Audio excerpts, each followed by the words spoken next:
రే రే ఎక్కడికి వెళ్తున్నావురా? జావేద్ చూసుకుంటాడన్నావు, ఇప్పుడు చూడు ఎలా పారిపోతున్నాడు. అబ్బా తనకు బ్లడ్ ఎక్కువ పోతుంది, చేయని అడ్డం పెట్టు సింధు. అంటే నేను ఇప్పుడు తన కాలు పట్టుకోవాలా? హాస్పిటల్ పిచ్చుకోకుండా పశుకారం పూసుకుంటేంట్రా? హాస్పిటల్ పిచ్చుకోదాం పదా. కాలు పట్టుకోవాలా? హాస్పిటల్ ఇక్కడ నుంచి కొంచెం దూరం రా. అప్పటి వరకు తను నొప్పి తట్టుకోలేదు. అయినా పసుపు యాంటీబయాటిక్ రా, 2 days లో సెట్ అవుతుంది చూడు. డబ్బులు మిగులుతాయి. ఇంకా తిరిగి తెచ్చాలి కానీ ఇంటికి వెళ్దాం పదండి. ఇంత వయసు వచ్చినా ఇంకా నా చేతితో తినే అలవాటు పోలేదమ్మా వీడికి.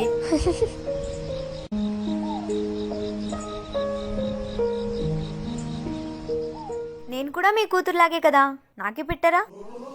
తప్పకుండా అమ్మా. మరి నాకు?